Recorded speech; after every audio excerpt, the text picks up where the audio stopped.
first time a child can run? You might remember that first time that you ran, you felt the air accelerate over your hair and your ears, and you thought, wow, that's a rush.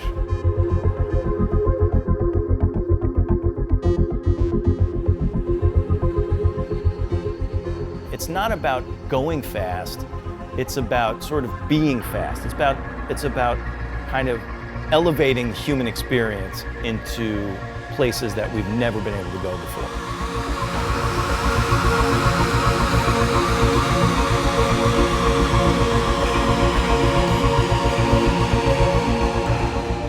You don't feel the car very subtly, very gently bringing you back into kind of control. This, I think, is the biggest change of the hypercar era, is the accessibility of 1,000 horsepower or whatever it is.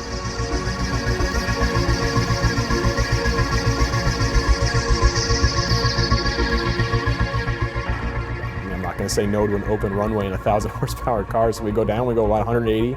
Then he tells me to slam on the brakes and take my hands off the wheel while I'm doing it. In a car I've never driven, in a place I've never been, going 180 miles an hour. But if the guy who has his name on the car is telling me to do something, I'm going to do it.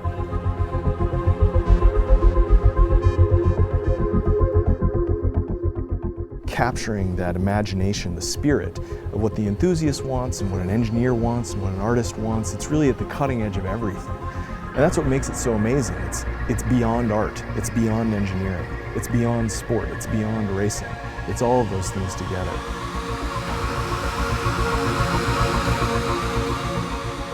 So as long as one manufacturer is making a car beyond what anyone else can, a child looking at it will say something better is possible.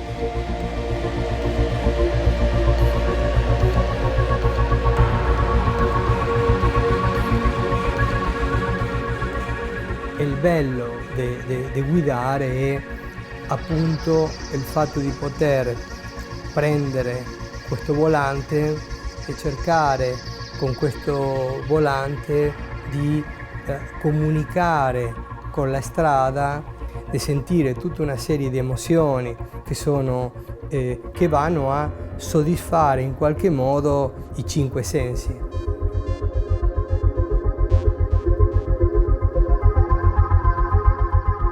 I think things that are kind of impersonated and embodies positive emotions and that you work closely with and put your love into, they kind of come alive.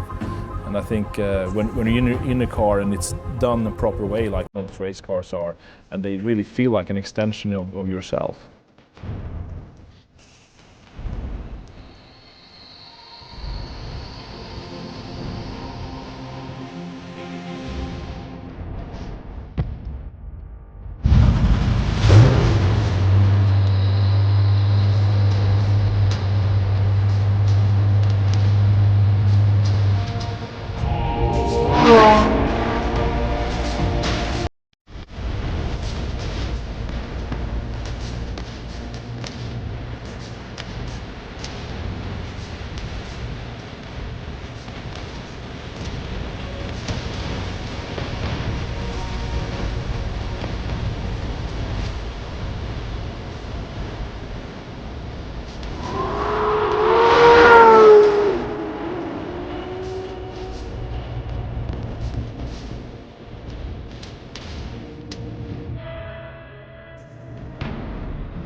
What is a hypercar?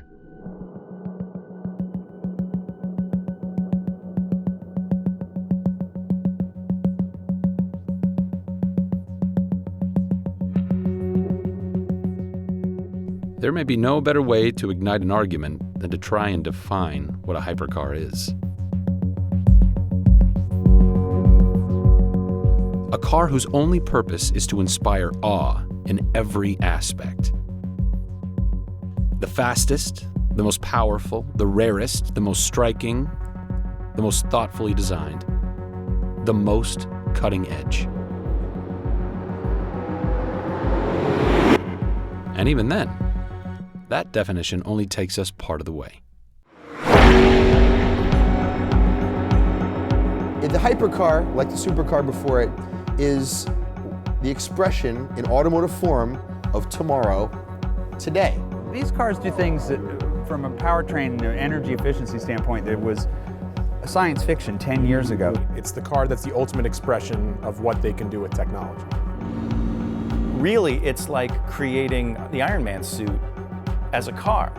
A car whose price tag pales only in comparison to the desire it provokes among those who can afford it. They're big projects. There are hundreds of millions, if not billions of dollars on the line. They are very expensive vehicles to produce. A price class above what anyone else has ever made before. It's the kind of hubris that we tend to do as humans when we want to take something to the ultimate level. The hypercar is really the ultimate expression of intellect and ego. It's where those two things meet. It's the manifestation of our human instinct to be superhuman, to have that Iron Man suit. You know, as a philosopher might say, it's to recreate God on Earth. But again, it's also about an automotive global sausage fest between these major manufacturers, and I don't think there's any question that part of it is just sheer ego. So it's brilliant. So you've got Ferrari waving its bits about, and McLaren going, "I got a bigger one than you," and then you've got Porsche saying, "We got two." Some of the biggest players in the sports car world have bet enormous budgets and their reputations on building hypercars. The Porsche 918, the Ferrari LaFerrari, the McLaren P1. These brands are locked in a battle to define what a hypercar is. And the risk is very real. After all, hypercars sell not in the tens of thousands or even thousands, but in the hundreds or less. There is a market, or there is a business model for small, highly technical, super sports car manufacturing that doesn't have to grow beyond 50 cars a year. You don't have to be GM to succeed in the car business. You don't have to even be Porsche or Ferrari. It's just amazing looking at these huge stands. They spend a fortune on these things for 2 weeks and then they tear them down again. It's just shocking in a way, I guess. Christian von Koenigsegg's firm isn't a global multinational corporation, but the vehicles that bear his name are globally known for helping define what a hypercar is. Christian Koenigsegg is one of the finest people I've ever met, an intuitive engineer, not a trained engineer, but a person whose intuition is incredible. And in his own quiet way, he is changing the car business.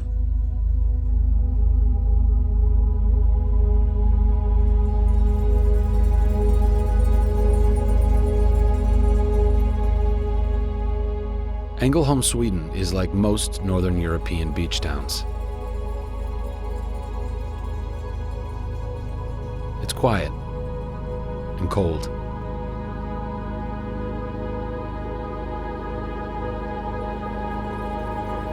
But to sports car fans, Ängelholm is synonymous with Koenigsegg Automotive, a company founded by a man whose desire to build the world's best sports cars reaches all the way back to his childhood.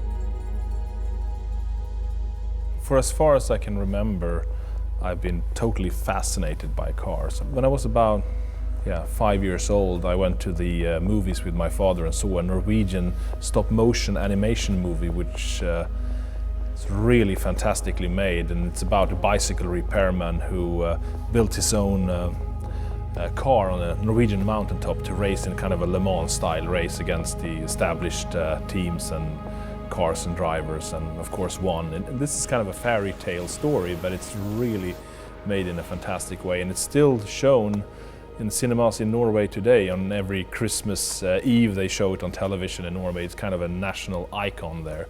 But I got really intrigued by this movie and said that looks like a lot of fun, creating and building your own car with a lot of unique inventions and then go compete with it against the establishment. So I remember that point very clearly, that I felt I wanted to do what that bicycle repairman was doing, just build his own car with his little team and do something fantastic with it. It's a dream shared by many, like him, who grew up worshiping the automobile. But the difference? Christian has done just that. This is an old picture from when we built the first prototype. This was before this car, and this was in '96. This is Christian and his co-workers working on this car. This was in Olofström, where Christian started the company and stayed there. He stayed there for 2 years, preparing the first prototype. I actually lived in Olofström as well with Christian during this period, and here's a picture of us back then. I think it was 12th of August 1994. I said, now I'm going to build cars. So then I did everything, designing, drawing, creating some kind of business idea, plan around it, a development plan, and then I started finding people around me who could help out. Found a chassis engineer, and I found a designer who could help me make a model of my sketches. But it took me 2 years from the day I decided to do it to have a full running car prototype. With every new high-performance iteration, Christian von Koenigsegg and his team at Engelholm keep pushing the hypercar envelope further. But it's his latest creation that he hopes will really leave a mark. It's the Koenigsegg 121. The name refers to the perfect power-to-weight ratio. Horsepower to kilograms of curb weight. For every 1 kilogram the car weighs, its engine produces 1 horsepower. This is the first prototype 121 car that we're going to showcase at Geneva Motor Show. So this is the company test car. So as all other show cars from Koenigsegg, they start out as a show car and then they become our test car and demo car. It will be the first production sports car with 1 megawatt of power. That's 1,341 horsepower in a car that weighs 1,341 kilograms.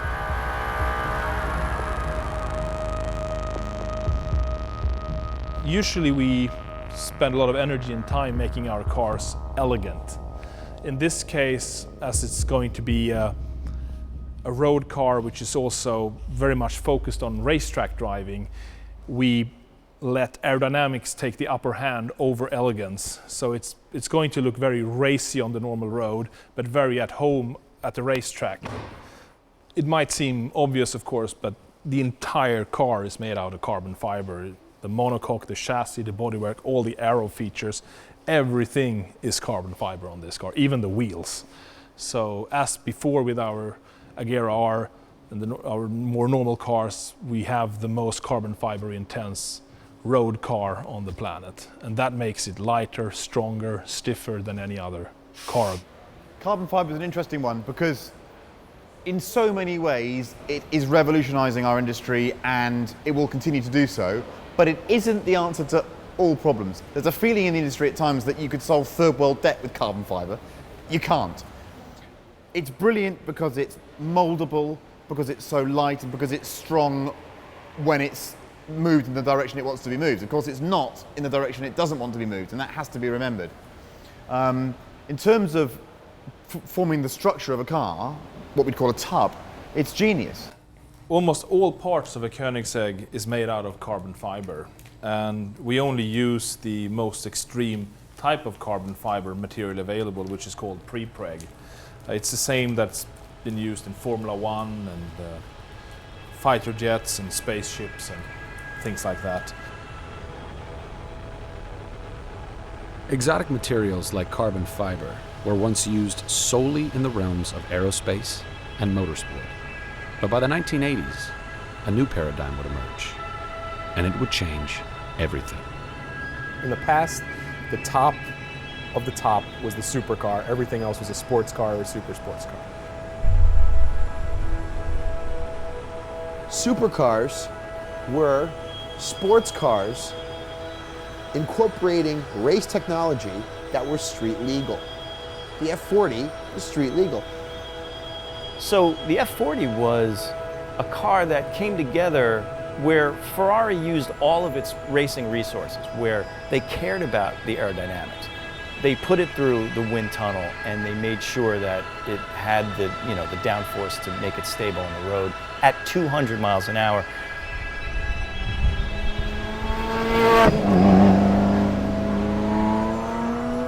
The F40 was a really groundbreaking car, even though it was sort of built on the 288 GTO, which was the car I had on my wall. It was like my personal favorite supercar of the time. The F40 took that platform and just kind of threw it up the technology ladder and said it's racing and road cars at a level that nobody had seen really before.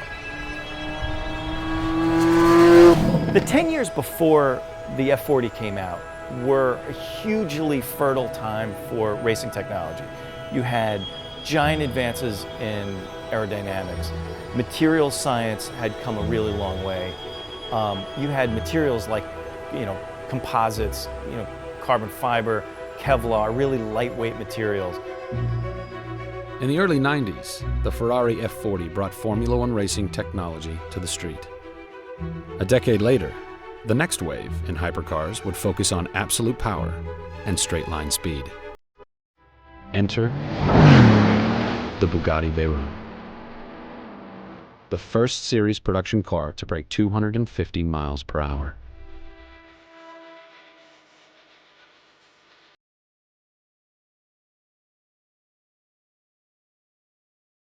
I think we created this segment of hypercars. We were the very first to develop a car with a top speed of over 400, and we were the first with a car with a performance of more than 1,000 horses, and we were the first to go in a price segment above €1 million. The Veyron is the application of technology against psychology. If you're able to buy one of these cars, it's not your first car, it's not your second car, it's not your 10th car, it's probably your 100th car in your collection. And being able to throw down millions of dollars really means nothing to you. This was a step change in the way people felt about an investment in a car. And people were used to spending millions on yachts or spending millions on aeroplanes. You have to have a plane situation to be one of the people that has this car. You have to be able to ask somebody, one of your friends, and say, what's your plane situation? It took some time that people understood that the substance of the car is really worth and justifies the price of over $1 million. It is completely unnecessary. But I mean, our car is not made for transportation from A to B. Our car is an A to A car. It is like you buy beautiful clothes. It's like you want to go for the best. What the Veyron does, giving the customer the possibility of driving a speed category where he has not been with his supercars before, obviously left something to desire for the other manufacturers. Other players in this arena, they actually are very thankful to us that we opened this field, the field of cars of above a price tag of $1 million. And for them, this also opens a market and opens the possibility to build ultra sports cars.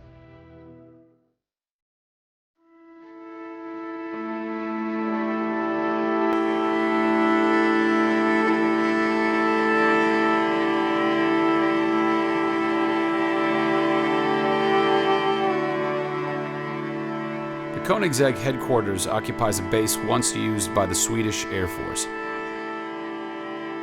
Runways, from which fighter pilots once took to the skies, patrolling Sweden's sovereign perimeter in jets mainly built by Saab, still cross the property.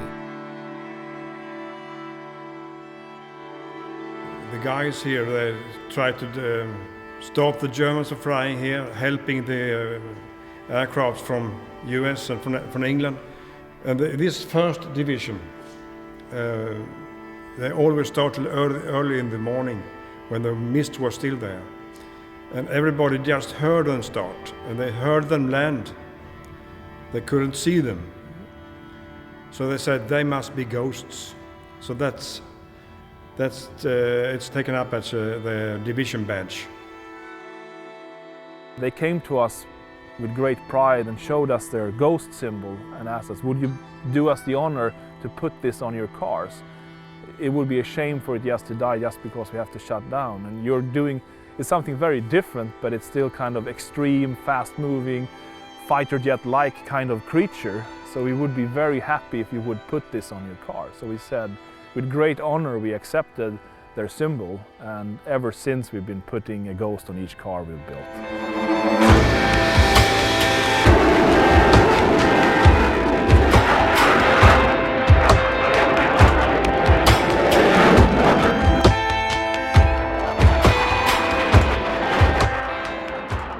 Every car we build in that factory will have a ghost. If we build cars elsewhere, we will not put the ghost on the cars because they're not in that premises.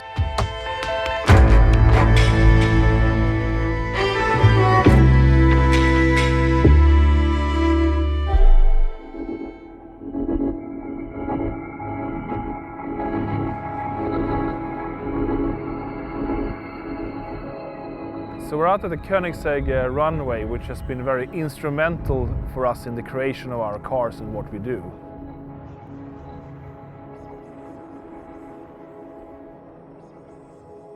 So our factory is actually a former fighter jet squadron hangar, and here we can go 24/7, any day, any time, to test whatever we want to test with very little planning. So as soon as we come up with an idea for an engine tweak, a gearbox tweak, brake pads, brake discs, aerodynamics, whatever really, we can just go out and test. And that's quite unusual even for large car manufacturers to have that opportunity, and that has really shaped what we're doing, and it's the reason why our cars can be so extreme as they are, as we anytime can go out and test drastically. While the Koenigsegg team has yet to finish their first one-to-one hypercar, one of the biggest names in the global automotive market is already in production with a hypercar of their own. Porsche's legacy of high-performance cars spans 6 decades.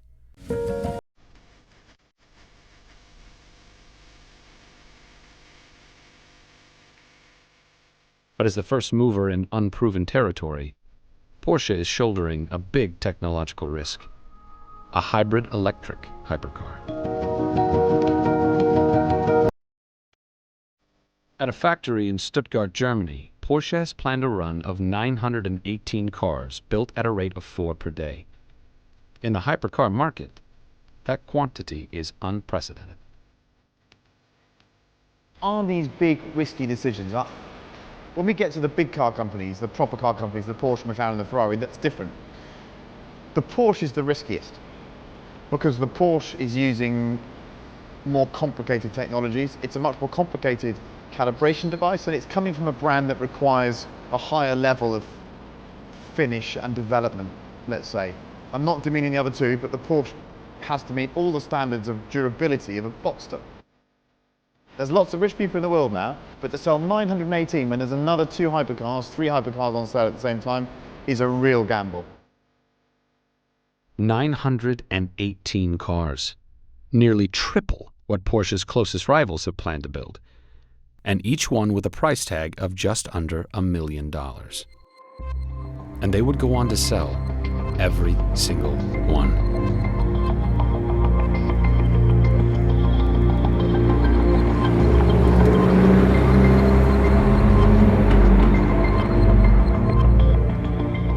Here at the Formula One circuit in Austin, Texas, Porsche factory driver Patrick Long is behind the wheel of a 918 Spider for the first time.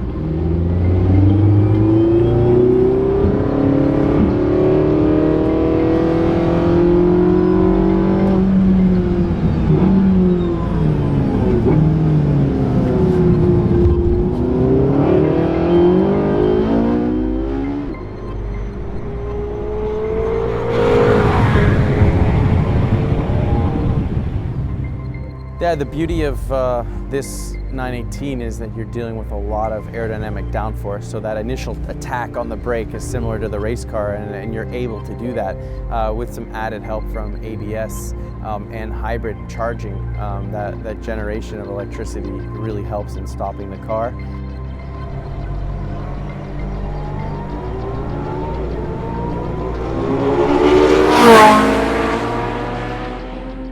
The most stunning feature is its packaging density. It's the same size as a Carrera GT. It has four-wheel steering, all-wheel drive, a very elaborate multi-stage hybrid system with a crazy battery. But you can't get a postage stamp under the skin anywhere because every millimeter is filled with something.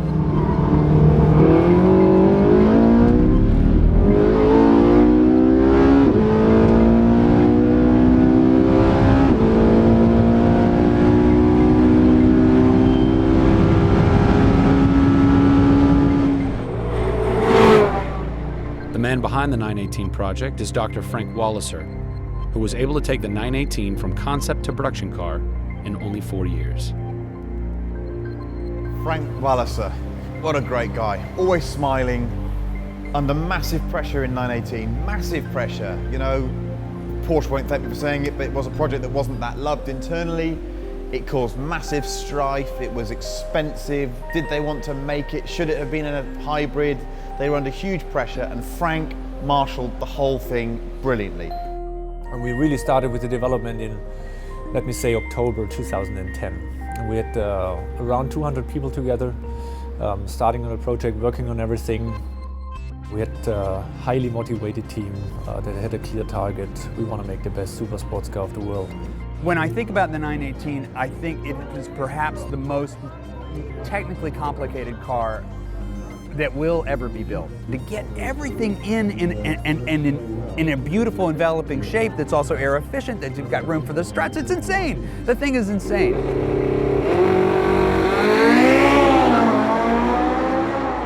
Porsche always starts with racing, right? So Porsche starts with what works on a racetrack. What can we learn on the racetrack that we can apply to the road cars, and what, in some cases, do we learn from the road cars that we can apply to the racetrack? We could really carry over a lot of technology from racing now to a street car, and definitely will come from this street car then to other street cars down, and this makes it interesting and yeah, important for us. It's an important car for Porsche. But what's happened is, as they've developed these hybrid packages, they found so much more performance from them. And they found a way of augmenting torque, of creating a new way of building performance cars. And I think the discovery process has been enlightening. You know, watching Frank Walliser of Porsche go through his battles visually as I met him over the 3-year period. You know, he started out going, what do I do with this electricity? And then at the very end, he's confidently saying, this car is faster round a track because it's a hybrid. But okay, competition is always nice. It shows you it's the best what you can get. You know who's best, and it's objective. And I think with our car, with the layout of the car, considering the fuel consumption, the performance on the Nürburgring, day-to-day usability, it's definitely the best package.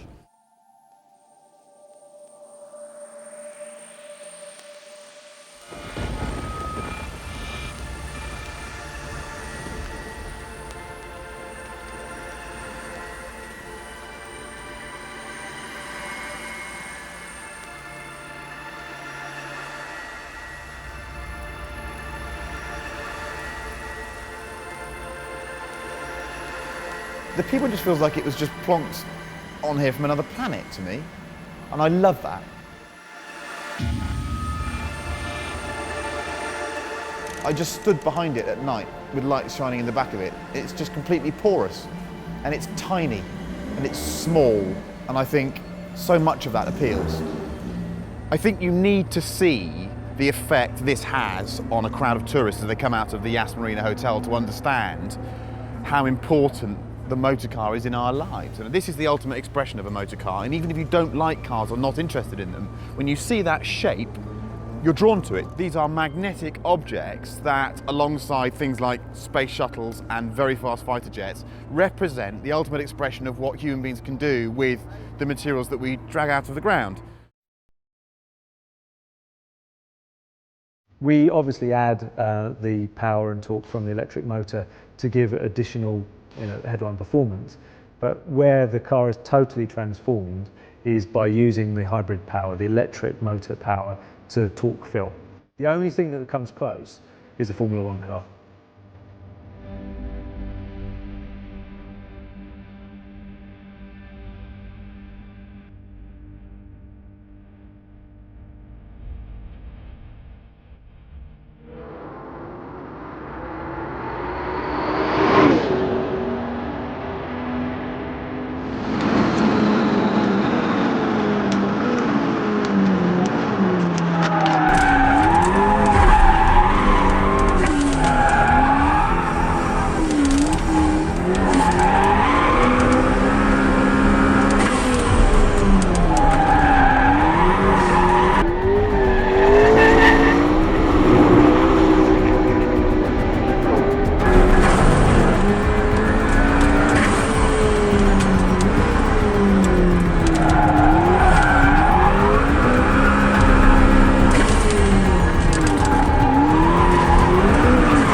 McLaren developed the P1 at its cutting-edge technology center in southeast England. Designed by world-famous architect Norman Foster, the MTC is home to McLaren's Formula One team, which is based just a few steps away from where McLaren's road cars are designed and built. Company boss Ron Dennis is said to have a particular eye for detail. And so McLaren cars reflect the sensibility of the place in which they're built.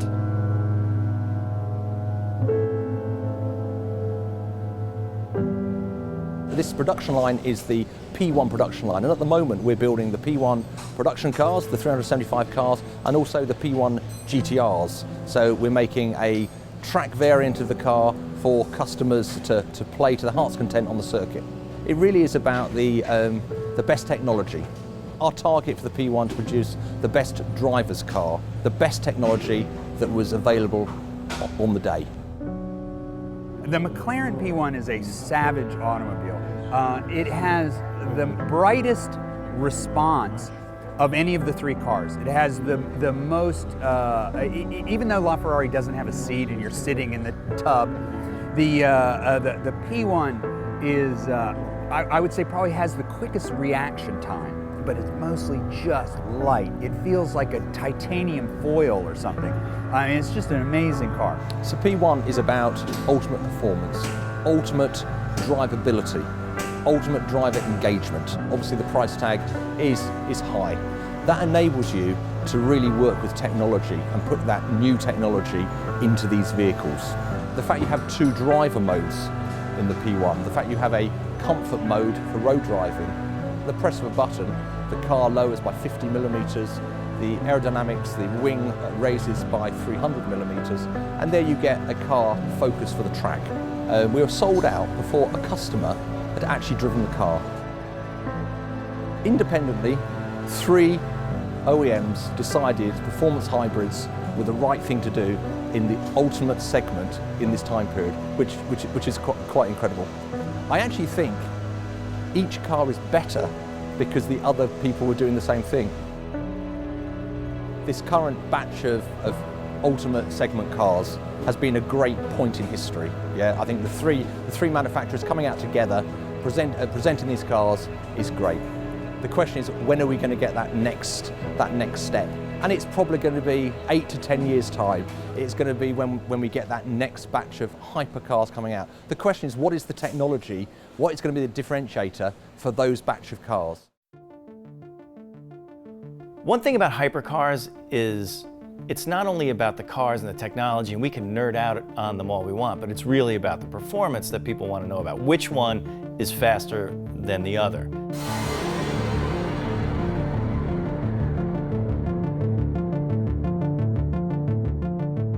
The Nürburgring is basically the whole history of motorsports on one single road. I mean, it was built in the 20s in the Eifel Mountains. It's the most demanding racetrack in the world.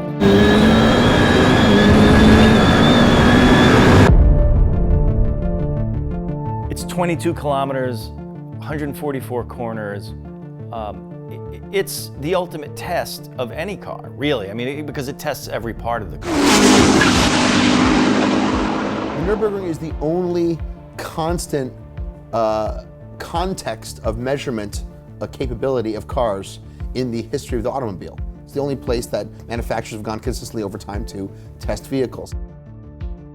The Nürburgring is, of course, an amazing track in Germany, and amazing in that it's long and it has an incredibly storied history. But it's become much more than that. It almost has become the soul of the auto enthusiast. It is one of the last tracks that's truly dangerous, that we still see commonly used. The curbs are really high, and you have to know which curbs you can hit and which you can't. It's going to unsettle the car very quickly. The tarmac is rougher in some sections than the others, so you want to have a suspension that is loose enough to take that, but stiff enough to keep the body, really level. There's sections of the track where you might have rain, and another section where it's sunny and warm. All of these things come together to make a single lap in the Nürburgring almost a race in and of itself. Some of it's video games, some of it is a self-fulfilling prophecy where certain manufacturers had success there and were touting the number, and then more would, and it became the benchmark. You know, they say Nürburgring tested, and you see the cars being tested there because there are people with video cameras just sort of hanging around the track on industry days. But what's happening now is that, people really, really want to know which of the hypercars is fastest. We have 4 cars that are all competing with each other, with the LaFerrari, the P1, the 918, and now the 1-to-1. Everyone wants to say that their solution is the fastest thing around there, and right now the 918 is the one that's published a time. So right now we know that Porsche is about at 7 minutes, right? So that's the time to beat. No hypercar maker wants to be slower than 7 minutes at this point. McLaren's out there now, and they haven't given a lap time yet, and everybody in the world is waiting for McLaren to say whether or not they beat Porsche. I mean, it's really created so much drama in the car world.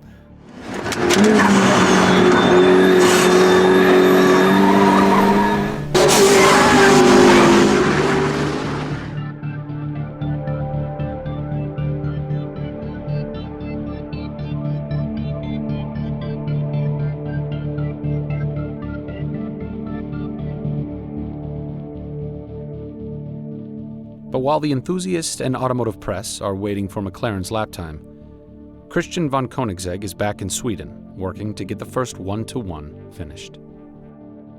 Even though the car's not done yet, its purpose is to be the fastest car ever made. And that means it must tackle the Nürburgring with an official lap time. Nürburgring is definitely on the agenda, so that's coming, I think, sometime mid-summer, end of summer. We'll get into that seriously. And do you actually start testing in the summer there? That's the plan, yes. To start testing in the summer at Nürburgring. Cool. Do you want to say anything about lap times now or anything? No. I have no idea. Nürburgring is definitely a very interesting track to test at, and I don't see why we shouldn't be the fastest. We should be the fastest. That's what our calculations tell us. Cool. So we'll see. When Christian first came up with the idea, it was just, okay, let's do it. Now we're standing here. The car is, it's getting ready. So it's going to be great. We have a lot of testing to do. They're going to be thousands of kilometers on tracks, finding the perfect setting. I mean, the idea is, of course, we wouldn't be here if we would have been aiming for second position. Then we could have gone home many years ago. So, of course, we're aiming to be the quickest around the Nürburgring for street legal production cars.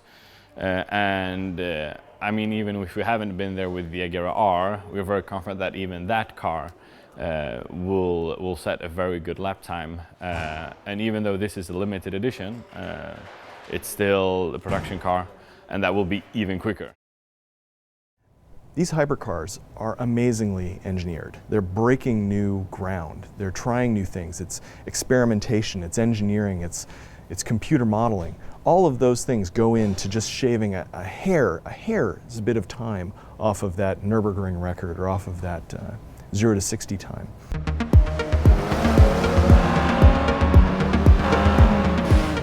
For over a decade, Dan Greenewalt has been on a mission to take the cars that only a few thousand people in the world own and make them accessible to the masses via video game consoles like Microsoft Xbox.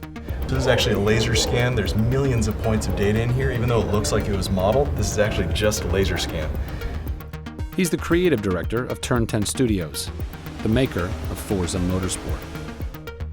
And in their small offices outside Seattle, Washington, the team is working to accurately replicate and simulate the driving performance characteristics of these hypercars.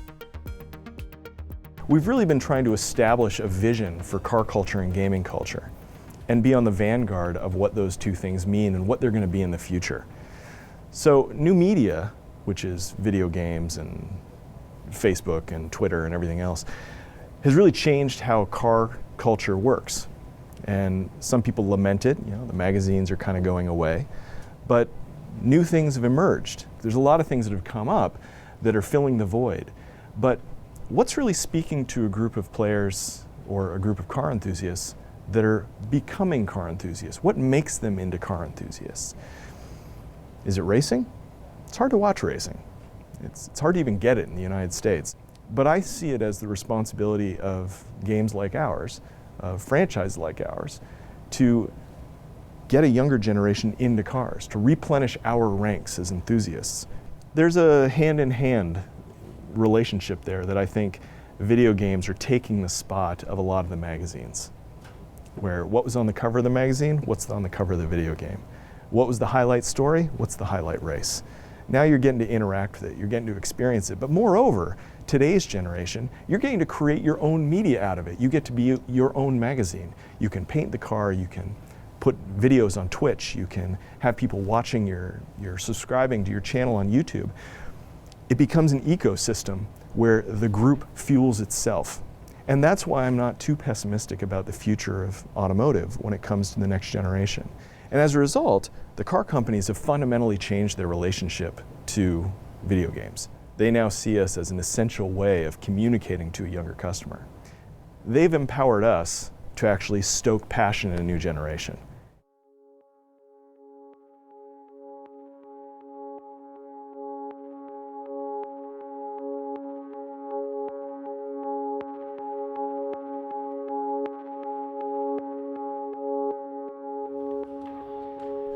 The Geneva show is less than 2 weeks away. Christian and his team at Koenigsegg are pulling another all-nighter to get the one-to-one show car ready in time for its very first public appearance.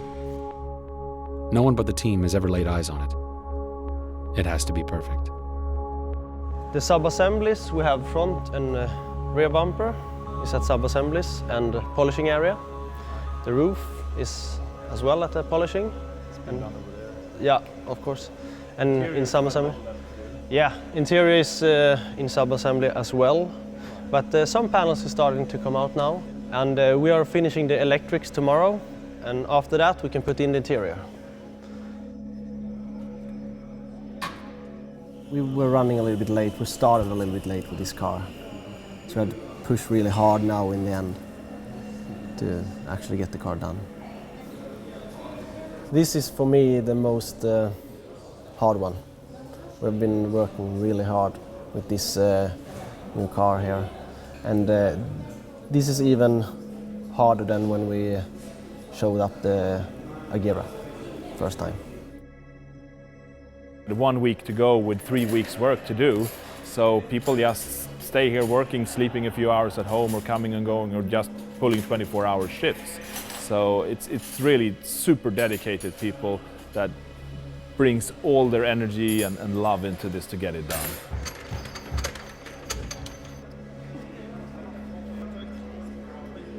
Geneva is for us the most important event every year. It's the most international, prestigious car show on the planet from my perspective.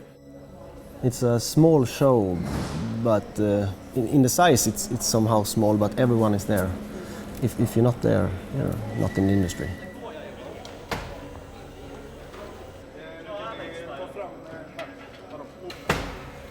Like 1 or 2 days earlier, it looks like this is never going to happen, but we're really used to that because it's the same every year when we do a new project for Geneva. It just, everything kind of just comes together at the last point in time. And it's happening today again, and it looks really great. And I think everyone is feeling good about it. It's just working out well. He's the guy that thinks that nothing is impossible, and that's how he's working. It's the same as working here as working for Christian. It's not for everyone. He puts a lot of pressure, not pressure in a bad way, but pressure as in he has high expectations with the people he works with. Of course, because the product needs to meet a very high standard. That spirit goes into the people who works here and into me, and it's really fun because he's always motivating.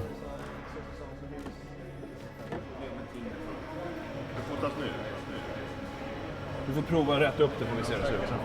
Det ser lite konstigt ut.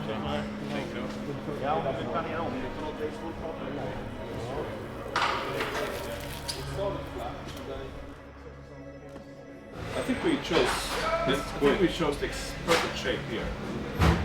Exactly what it has to be, because we get flush there and then plug it. So.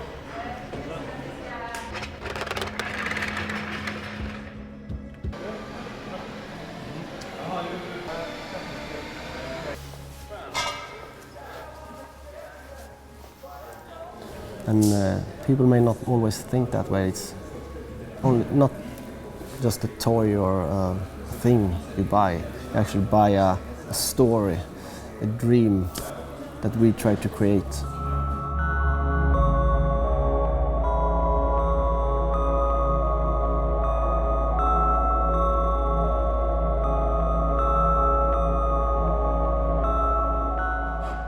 But that's just so emotional, and the car looks just, I just want to get in and drive it. That's all I can say. It just gives this fantastic feedback, and it's ready to go kind of thing. I know what's gone into it.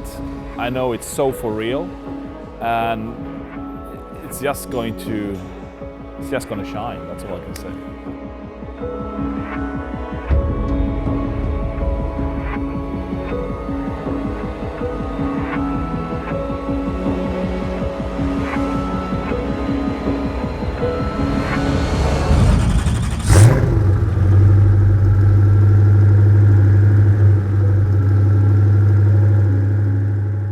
If you have the power to influence your own work, that is very motivating to people. And I think that's what happens here. Breaking new grounds, doing the impossible all the time. And that's because you truly believe they can do it. And then when someone believes in you, you can do it.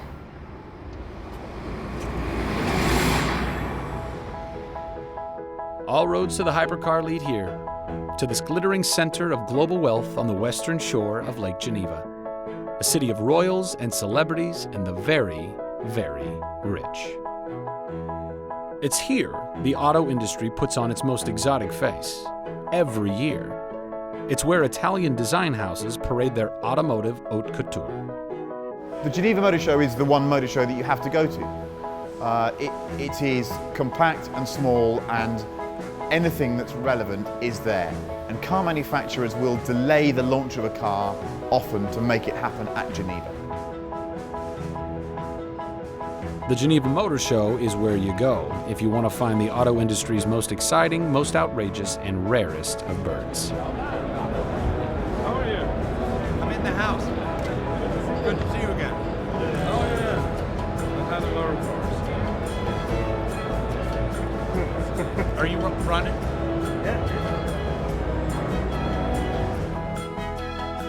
It's a very interesting place here because it's everyone kind of lowers their guard in a sense. I mean, they're showing off their product like we are doing, but there's also an opportunity to meet up and talk in a fairly casual way. And it's more of an even playing field. I mean, we're a tiny little manufacturer from Sweden, but we get to talk to the big boys and the execs at the big companies, and they treat us with respect, which is really nice for us. And I guess they think we're kind of an interesting flair at a place like this as well. So a lot of interesting stuff is going on here apart from showing off cars. It's also mingling and meeting contacts and so on. Congratulations on the 101. It's just a fantastic car. Thank you Brilliant. so much. Well done. So let's see, there they have the supercharger. Have a quick look. I really like Tesla. I have a Model S. It's definitely one of my favorite cars. They've done a fantastic job at kind of just pushing forward the EV awareness and the technology and what you get for your money. I mean, even though they're expensive, they're great value for money. No one is even close to supplying what they're supplying presently. Actually, we could stop just quickly here. So it's kind of like a door, but it's not a door. It's just a panel. This is just insane. A Ferrari V8 trike or something. And you have these intake tracts in your face. Imagine the sound of that. Oh, did you see that cool thing down at Roof Porsche, this concrete thing with all the model cars? No. You need to shoot that. That's super cool. This thing caught my eye. I really like this thing. I wanted one in my living room. So cool. All these model cars casted into this concrete block. Just something about it. I don't know exactly what it is, but... The Geneva show is a triumphant moment for Christian von Koenigsegg and the 1-to-1. And there's something else to celebrate as well. Koenigsegg's entire run of cars has already sold out, sight unseen. The enthusiasm amongst the world's hypercar buyers bolsters Christian's optimism for the car and for his company. A strong showing at the Nürburgring later in the year will only add to the 1-to-1 mystique. But only a few feet away, a long-standing rival looms large. Its multi-million-dollar display booth projects one of the world's most powerful brands, a name that has always been synonymous with the highest caliber of sports car. Ferrari.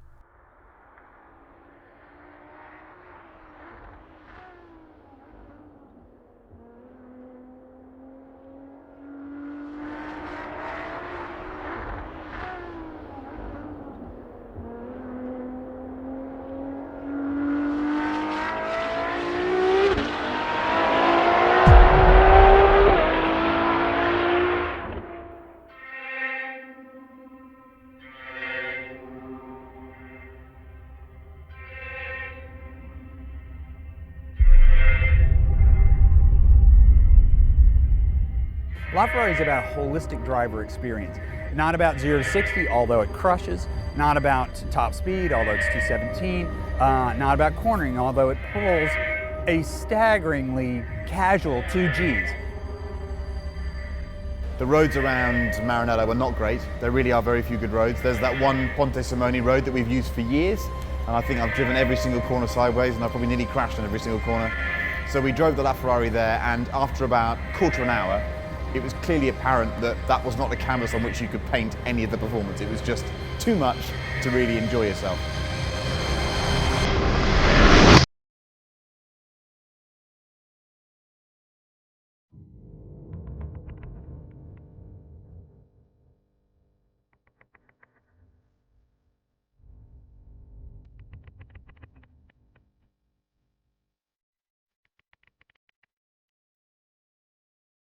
You have a great company with a great history, and about 8,000 of the smartest people in Italy working at the campus there in Ferrari. And only the best and the best of them got to promoted to LaFerrari.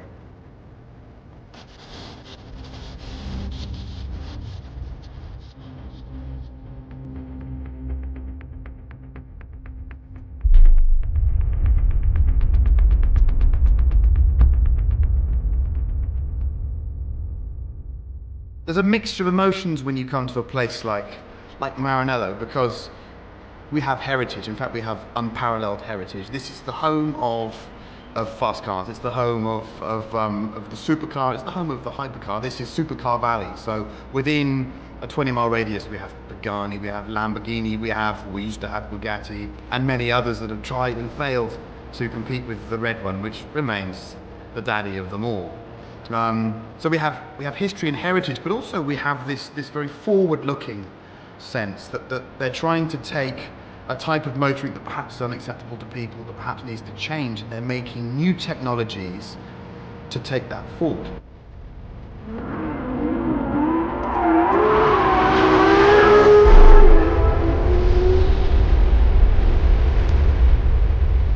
What comes out of Ferrari is so technically refined and reified, you know, so cost unconstrained, that when you put it all together as they have, it's just a superb driving experience, and it's a real, as I say, it's a real honor. It's like being, my job is like being the art critic in Florence, you know, in the 15th century, because everybody's fucking great, right? You know, everybody's a genius, and I mean, there's no shit anywhere, right? Every car is great. Awesome. Now you should ask me about the Pagani.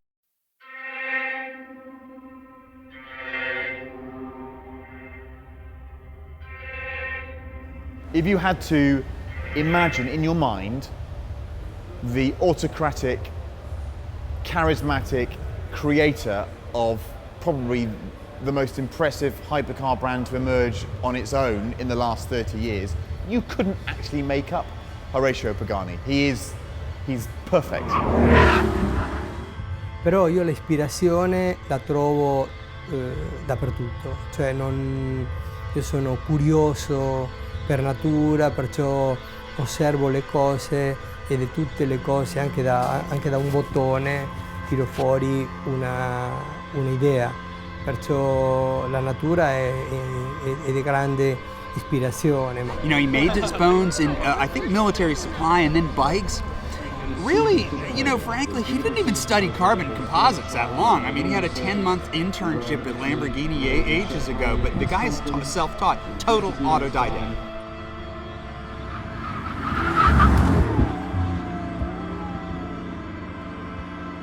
Guy doesn't do email and doesn't do CAD drawings, doesn't speak English, which is the universal language of engineering. He's the Italian Argentinian who says he doesn't speak English, but understands everything you say and can speak English perfectly, but chooses not to. I love that. Estetica e una ricerca tecnica. Nel nostro caso specifico, in Pagani, la ricerca estetica va un po' più in là, perché noi crediamo che l'automobile possa essere un oggetto d'arte. Infatti non voglio banalizzare la parola arte, ma io ritengo che il lavoro dei miei colleghi designer, dei miei colleghi artigiani, di quelli che operano con le mani, sia una vera espressione artistica. E noi, nel nostro piccolo, cerchiamo di ripercorrere un percorso, diciamo, che ci ha insegnato Leonardo da Vinci, ovvero arte e scienza camminano insieme. There's a creative energy to him that comes out in his car, especially when you go all the way to the Huayra. Quando vai a spendere come base 1,5 milioni di euro per comprarti una Pagani e ne spendi fino a 3 o 4 milioni di euro per comprarti una Pagani, e in alcuni territori con la tassazione molto alta ancora di più, non possiamo mai pensare che questo è stato un atto razionale. Secondo me è qualcosa di completamente irrazionale. Perciò se ti metti a pensare dici, cavolo, con quello che costa una Huayra mi compro 30 o 40 macchine, diciamo, razionali. Invece il cliente Pagani è pure esclusivamente emotion.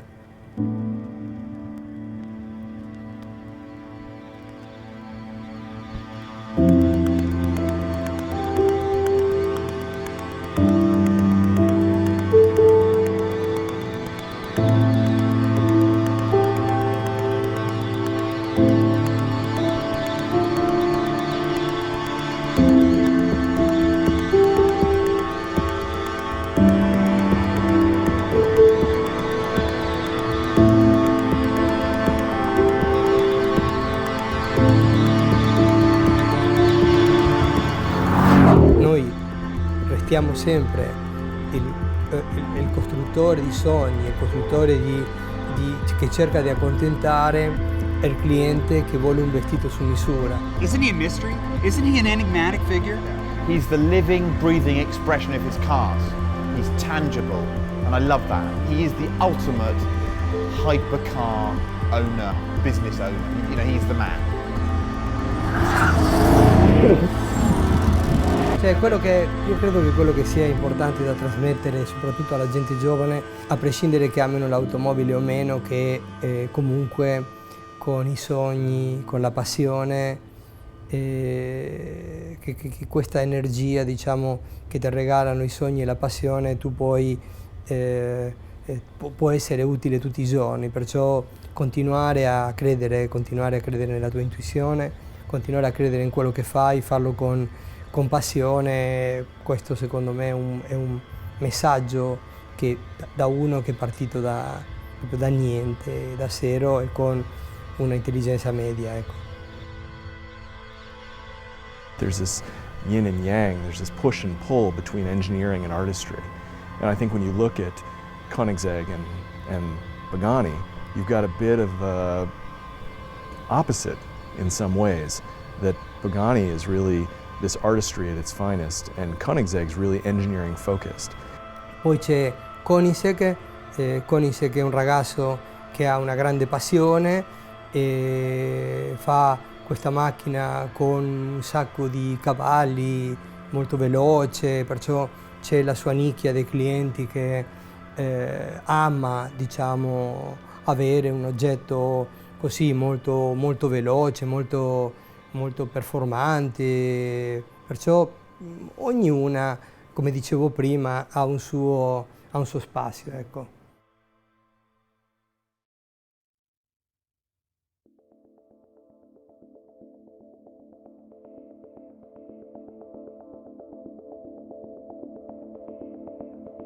Back in Sweden, it's business as usual.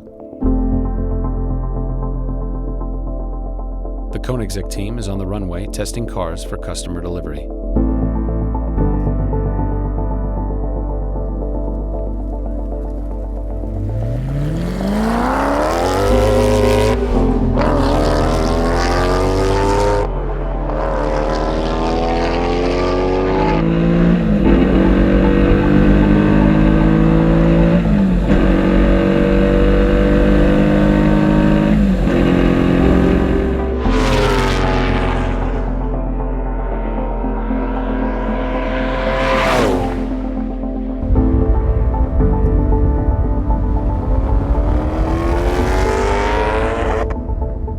After 2 years of development, the 1-to-1 is finally ready to stretch its legs.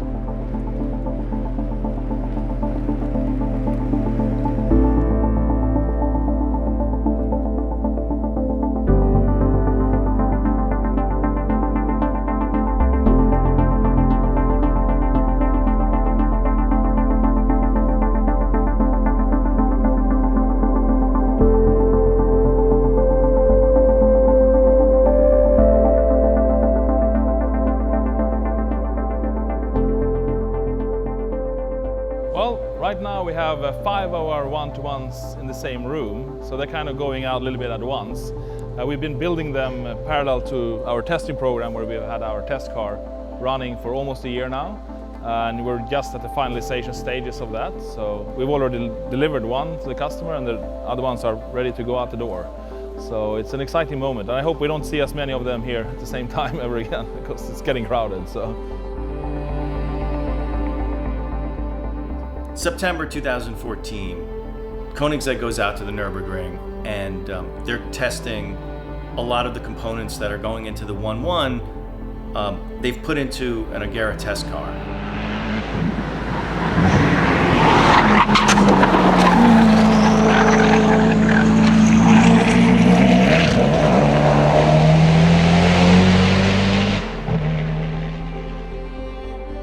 We were there for almost 3 weeks and did a lot of miles and got up to good speed. And things go wrong. Things can go wrong. One corner just, messed up can cause tragedy. And that's kind of what happened with Koenigsegg. Yeah, we went off the track at relatively high speed, but everyone was okay, a little bit shooken up. The car was a little bit damaged, but we checked the car afterwards. Technically it looked all fine. Our test driver said, yeah, could have been oil slick, could have been something. The track as a whole felt slipperier. Well, we don't know for sure exactly what happened from the incident. I mean, the actual thing that caused it. Because yeah, on the industry pool, you have limited, you can't video as much and all that. But so there are a few different things that could have been the cause. But we focus on the new new challenge. So we'll see. There is pressure to do this. I mean, these guys are under pressure to get that lap time. And not only to test the car and to test the components of it, but to get the lap time, to make a good showing out there. We're very keen to get back on the ring with this car because when the weather gets better, we're going to be there really to see what the car can do officially.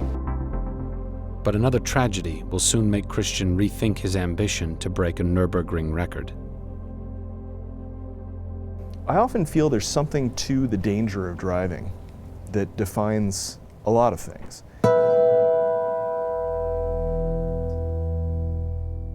I think some of the Nürburgring is that it's really dangerous. It's not like other tracks, and we still have, Le Mans, there's still deaths occasionally there, and other FIA tracks. But the Nürburgring is dangerous on a level that you just don't see popularized or publicized quite as much. March of 2015. A fatal crash during a race at the Nürburgring. The death seems to be a final straw for officials, ushering a series of unprecedented restrictions at the track. We started getting info like yesterday or the day before that there are speed restrictions on this area called the Flygplatz, where this I don't know if you saw this Nissan GT-R crashed out in the audience a couple of months ago in a GT race. So they're restricting that area to 250 kilometers per hour, and we knew that for a while, but that's not a big issue. We can live with that. And then there is another area called Swedenkreuz or something, which is really restricted to 200 or 250. We could also live with that. But then we started hearing that Long Straight is restricted to 250 kilometers per hour, and that's where we can go 400 kilometers per hour. So that's a big restriction for us. But we said, okay, maybe we can get around that, or we'll see how fast we can go. And then they said no one is allowed to go for all-out records anymore this year. So all of those things together kind of put a lid on it today. So we were kind of scrambling to get everything out and get ready, and they said, hang on, what are we doing here? We're not allowed to. What are we doing? So that's where we are basically suddenly. For the 1-to-1, the ban on hot laps at the Nürburgring now makes an attempt at a lap record impossible. We've already kind of done a record at Suzuka, and we just keep on going and taking the record at all the other tracks we're allowed to take records at. Disappointed, but still confident, Koenigsegg sets his sights elsewhere. We can try to go back to Spa again. I mean, we didn't even try to go for a record there. We can drive probably 4 or 5 seconds faster than what we did already.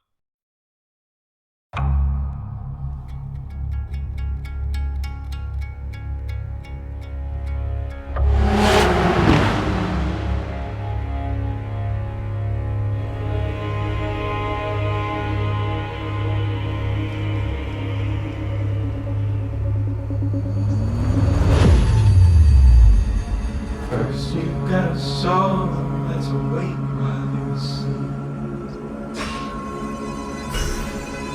and you got a song that's asleep while you awake.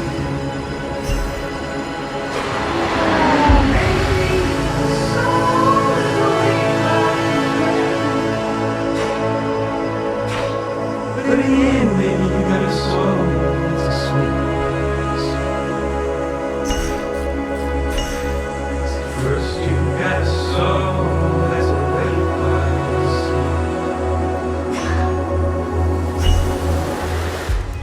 close relationship with Christian, and he knows that I make the decision what's safe to do or not. So he's just going to be, do whatever you feel comfortable with, go as quick as you can, of course, but he knows that I do the balancing between pushing boundaries and not putting cars at risk.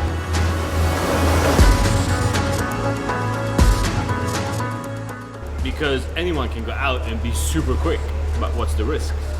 You can take a world champion of something and say go and do a lap record, etc. And he'll might make it, and he'll probably be quicker than I am, but maybe will not make that at all.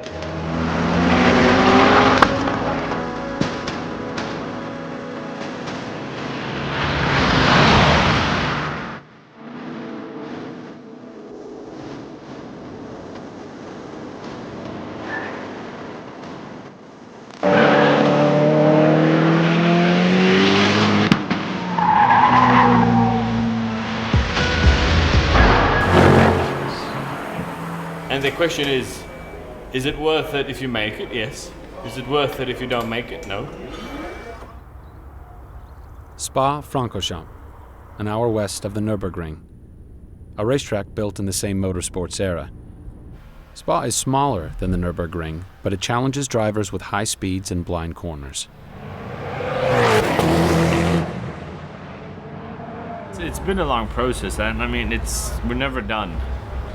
Because, as Christian says, perfection is a moving target. So there will always be new things. I will always figure out something new with the suspension or with the aero or something. So there's not really a goal for it. We just want to make it as good as possible in the given time frame.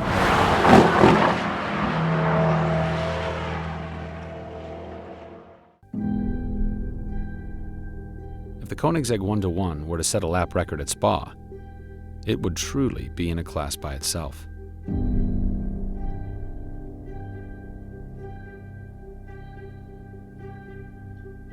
But Spa has its own dangers and its own rules and regulations.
Just went red.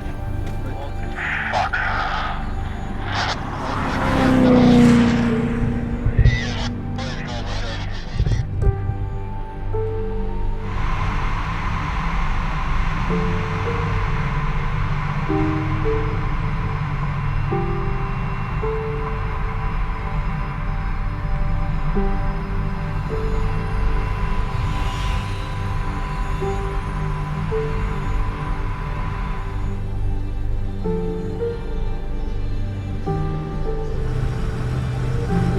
Flag in every corner. There are marshals standing halfway out on the track waving yellow and red flags. So. Okay, well then we have to check what is the problem.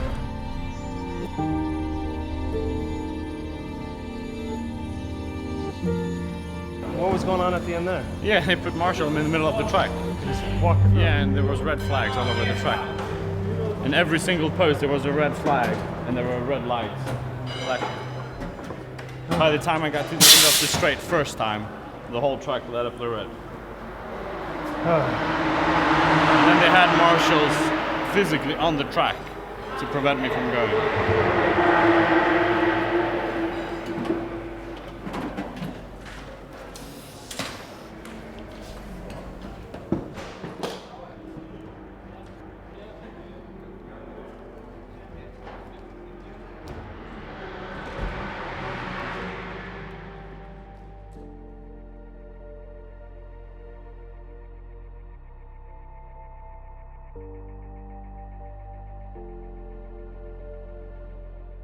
I mean, what we're doing with hypercars, or now mega cars, or call them whatever you like, I always ask myself, what am I doing for humanity? I mean, how are these, let's say, luxury, super expensive sporting goods or whatever they are, how do they influence everyday lives of humankind in a broader sense? And I think it does, actually. Well, number one thing is, of course, everyone thinks I'm living my dream, which I agree, and I think that is an important thing to show that it is possible, that it's important to dream and to realize your dream, and that really works. That is one very important part of it. But also the technology we develop. We've seen many things already trickle down into more normal cars.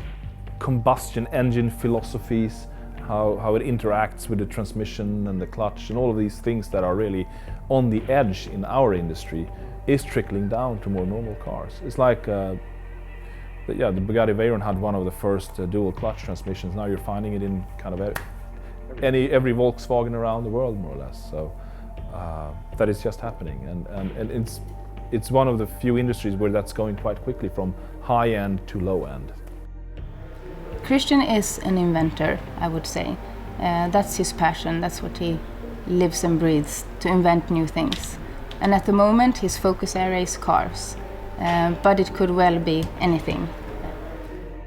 Hypercars are built by people where there's a sort of cult of personality around that person. I mean, whether it's Enzo Ferrari built the Ferraris, Ferruccio Lamborghini wanted to best Ferrari, right?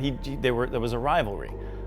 Guys like Horacio Pagani and Christian von Koenigsegg come along, and they put their names on the cars for a reason, because they're personal, but this is where the ego part kind of comes in, where they want to bend the world to their will, to create something that is just not only the highest expression that they can come up with, but the coolest thing that they've probably ever dreamed of, and that they can actually put it together and fabricate it, is kind of an amazing thing for a car guy, or just for a kid who grew up wishing that they could do that. I get the feeling that Christian's that guy. I think he knows what he wants. He wants to experiment with technologies, he wants to display what he can do, and he wants to then sell it to people, and he wants to go really, really fast. In the end, having a bloke who wants to go really, really fast is a fantastic basis for making a hypercar company. So what is a hypercar? If we believe those who build, buy, and obsess over them, a hypercar is, in automotive form, a vision for the future, today. So what is the future for the hypercar? Like others, Christian von Koenigsegg is betting on electric propulsion. His next hypercar will be called the Regera, and he'll push technology and horsepower even further, using both an internal combustion engine and an electric motor. Where's it going? We're moving away from fossil fuels, inevitably. BP a couple of weeks ago announced that it reckoned there was 58 years of oil left in the ground. So, okay, I don't believe in peak oil theory, but we are reaching a point where extracting it's costing too much. We have to change. Human beings, the human race, has always responded to times of profound change. That's when we do things. If you tell us we ought to do something to mitigate against a risk in the future, and we'll be lazy and we won't do anything. But if you tell us we have to change, then we will. That's why at times of world war and conflict, we tend to invent things much faster and build things much faster because we have to do things, we have to respond. So I think this gradual process is okay, but I think it will ramp up fairly soon. Once the oil becomes too expensive to get out of the ground, then you're going to see the electrification of the motor car. It's inevitable. Engineers are smart. We're going to keep figuring out ways to make cars go faster. My body can't take a lot of the stuff that these cars can do now. And at some point, Lewis Hamilton's body is not going to be able to take the stuff that these cars can do. That's the place we're heading to. And I think it's exactly that idea that kind of comes into our head, that it's what makes hypercars so fascinating. A car can't do that. It can't do that. And then it does. So the hypercar is the most, important manifestation of this democratizing force. It's the ultimate manifestation of freedom, technology, and art. It is the apex of all these ideas in one statement of what is possible. However irrelevant that thing is, its meaning transcends its irrelevance. It's about being something that you're not, and what you're not is a 250 mile an hour beast that can kind of storm across a landscape and do superhuman things. And that leaves only one question. Will humanity's desire for speed endure? Is it just an anomaly of human evolution? Temporary? A fad? Or is it our desire for speed that makes us human? If someone who didn't know anything about cars asked me why hypercars matter, the only possible answer is, like jazz, if you have to ask,